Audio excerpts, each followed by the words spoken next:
খাইতেছি আর কি, আর ওদের সাথে কথা বলতেছি, ওদেরকে পচাইতেছি আর কি, বুঝছেন?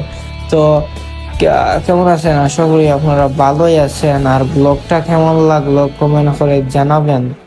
আর তো এখন দেখতেই পারতেছেন যে ভিডিও আমাদের বেলপুরি রেডি হয়ে যাচ্ছে, এবং উনি বলতেছেন যে কিরকম তোমরা সালাদ বা জাল খাবে। তো আমি বললাম যে দেন, আপনার মনের মতো জাল দেন। অবশ্যই আমরা সিলেটি তো জাল আমাদের অনেক ভালোই লাগে। তো আর কি আমি ওই যে দেখতে পাচ্ছেন গুঁড়া মরিচ না, লাল মরিচের গুঁড়া দিতেছে আর কি ওইখানের মধ্যে। আর আমি ওনাকে বলতেছি যে আপনার যতটুকু ইচ্ছে ততটুকুই দেন। তো তারপরে কি যেন একটা সস আছে বেলপুরির সাথে খায়, তো এটা দিলেন। বাট ওটা খাওয়ার পরে অনেক অনেক ভালো লাগছে। আমি এত একটা বেলপুরি খাই না, আমার জাস্ট ফুচকা খাই, ঝালমুড়ি খাই। তো আমার ফেভারিট এই দুইটাই। আর বাট বেলপুরি আমি তো খাই নাই, হঠাৎ খাই যদি ফ্রেন্ড বন্ধুর সাথে আড্ডা দেই, তখন সবার সাথে মিলে বেলপুরি খাই আর কি। তো এই আজকের ব্লগটি, জানি না কেমন